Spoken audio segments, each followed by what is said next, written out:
Hey there, David. Wayne D here, and thanks for sending your swing. Sorry it took so long for me to get to this, but busy time of the year. Anyway, let's take a look and see what we got.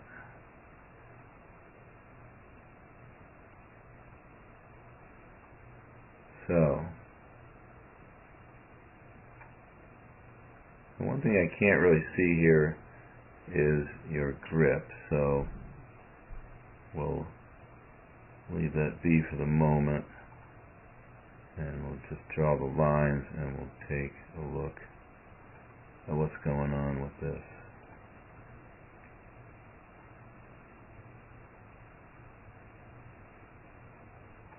Alright.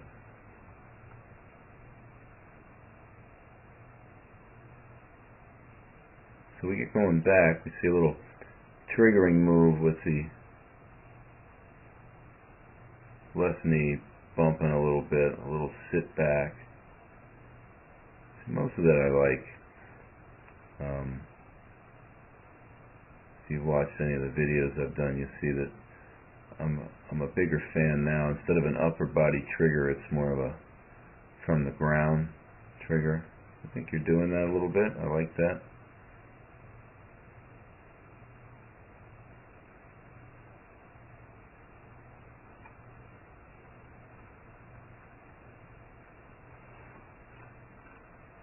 Now, as you go from the balls of your feet here, what you'll see immediately is that your left leg gets pretty straight right away, and you'll see your right leg heel comes up a little bit, which is also good. But when you look at it here,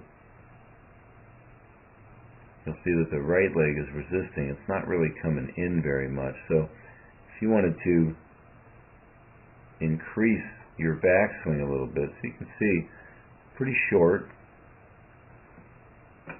Now everyone's got limitations as far as the amount that they can move, turn, but it would appear that you might be able to get it back a little more than this. But even if you can't, if that's a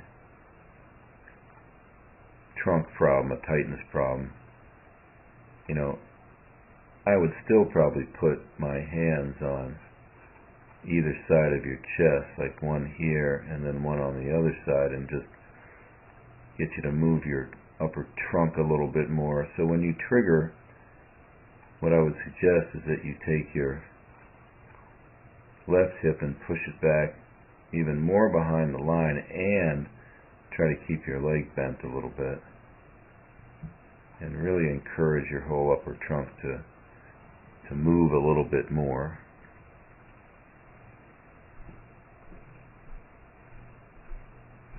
So as the club works back, you can see that the club head gets a little bit back inside of your hand. So we'd like to try to keep the club head up on that original shaft plane line there.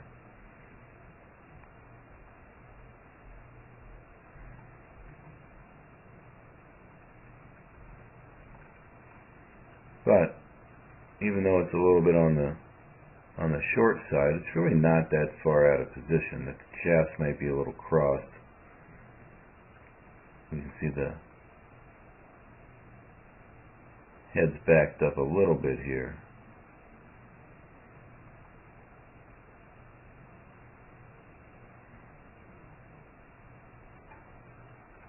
But this isn't really where we're going to pick at it too much. Where we're really going to look to improve what you're doing is in the forward swing. So from the face-on view right away, one of the things that we can see is that in the backswing you lost a little bit of ground here, but your head didn't really move that much. So we're gonna say, okay, a little bit of load to the left, The hips may have slid just a fraction, but not that much. Definitely recoverable from. Now, on the forward swing, we're going to make a concerted effort to get yourself at least 3 or 4 inches over in front of where you started. So from address here, you're trying to get over to this front line right there. And that would be without the head moving forward. But if you look at what happens to you here, you just get back to where you started. And that's not going to be enough to allow you to make ball first contact and then take a divot. So let's take a look here again. So again, a little less load, that's good. But in the forward swing, notice how your head does not recover back into the box. It's still hanging back to the right. Your hips are just in their box. And one of the telltale signs of being back behind too far, in this case you're back to the right, watch the right foot, so it's just twisting on the heel. Because at that point it's all rotation, you don't really have the weight moving to the outside of the foot.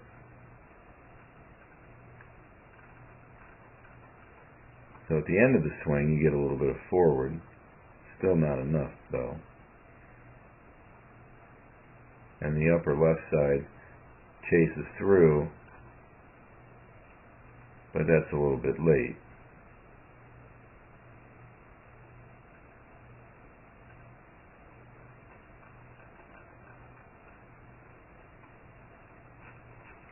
Alright, so we know that there's not enough lateral drive from the bottom, and that the upper body hangs back a little bit as a result. So also from the face-on view, you can see that it's suspect what that left arm is doing because it's back here, right? And you know that we want it in front of you more, and we want that right arm to be straighter there.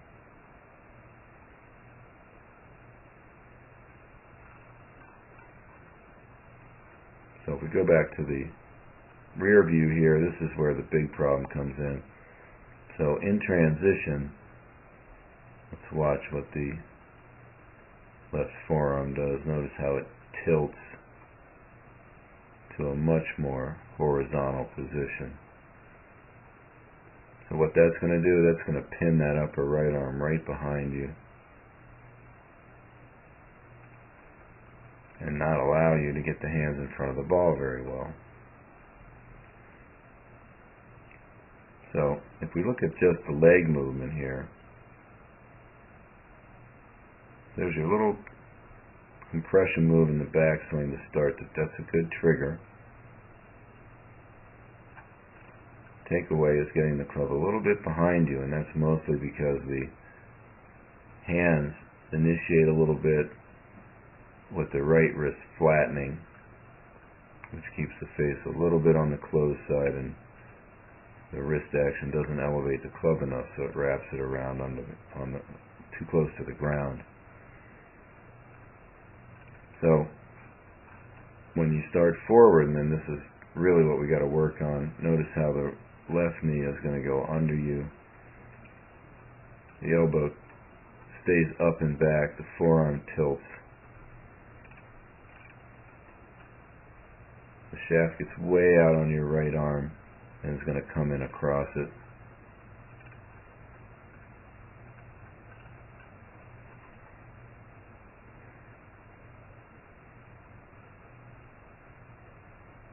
So here we can see how the belt line is going from a nice tilted angle to where it sits much more underneath.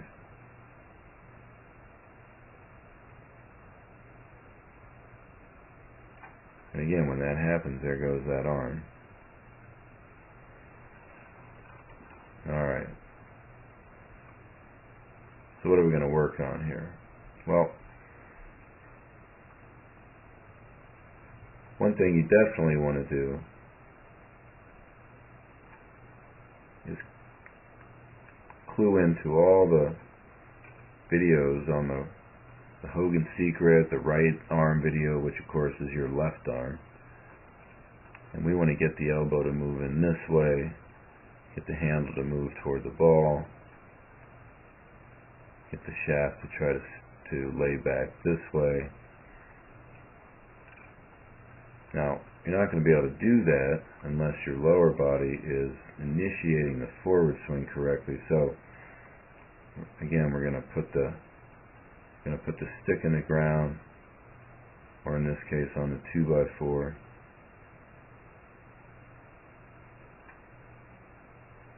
So that will be here. And you're going to try to not bump into it with that left knee like that.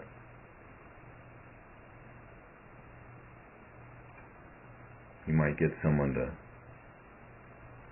hold your head forward a little bit so you wouldn't back up so much. Again, some of this stuff you'd have to do just by thinking about it. You are going to try to keep your head out on the wall, or whatever you want to say, out over the ball. Look where it is. See what went behind you there.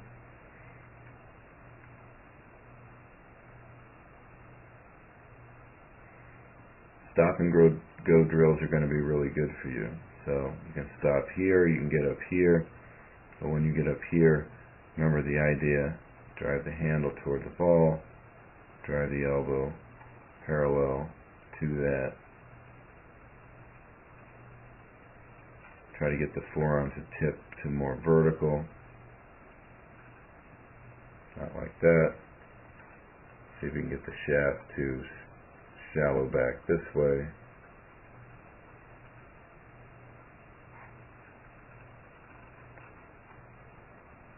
But you're not going to be able to do that without lateral movement. So what I want you to do is get maybe a bag stand or something with some heft to it, and I want you to stick it over here and put it on the ground.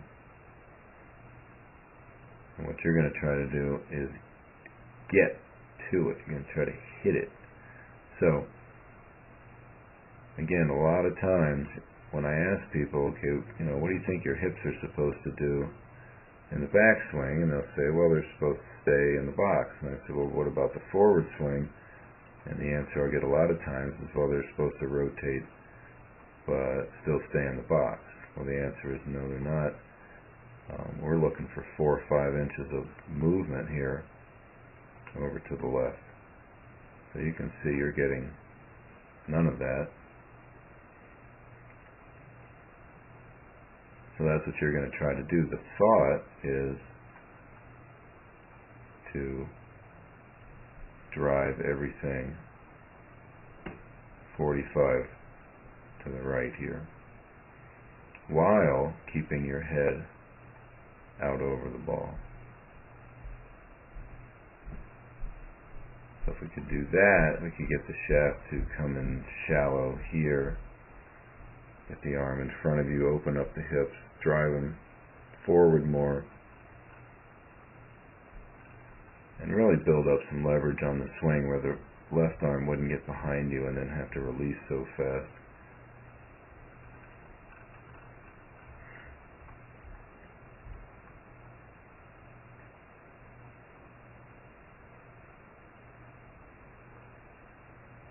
Alright, so again, big items. Maintain this tilt in your pelvis here on the forward swing. See how you come under yourself. So we're going lateral. Got to keep your head out. Drive the hips back. And practice tipping those arms differently. Remember, the big thing here with you is the left arm. Watch that video. Don't let that thing steepen like that. So stop and goes. And then down at the bottom, punch shot drills, anything. Since you've got your hands way back and kind of flipping, you've got to have to do some of those punch shot drills with your hands more out over the ball and the club delayed a little bit more to see what it feels like to hit the ball with your hips more forward and around and your hands more in front. Alright? So don't get too daunted by all the stuff I just said. Just pick a couple things, start working on it, and let me know how you do.